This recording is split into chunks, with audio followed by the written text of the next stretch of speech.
case briefs, and so much more. LSData's got what you're looking for.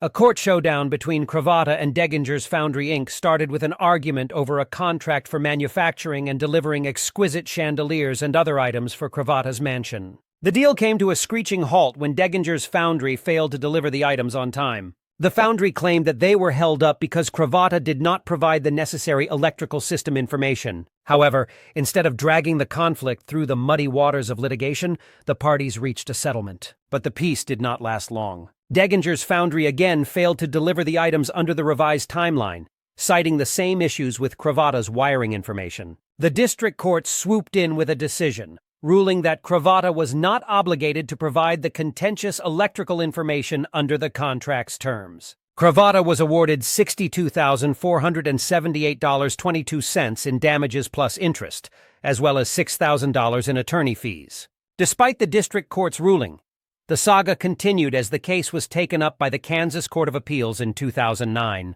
The case was sent back to the district court with a directive to clarify the settlement agreement's terms and the term's true integration within the writing. Judge Hill delivered the majority opinion, suggesting that the court had erred by adhering rigidly to the statute of frauds. He pointed out that the contract, and by extension the dispute, should be considered in its commercial context. However, some vindication was given to Cravotta as the court affirmed the earlier decision awarding him $6,000 in attorney fees. Case briefs, and so much more.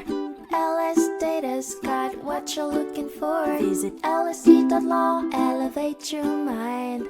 Leave the stress of class.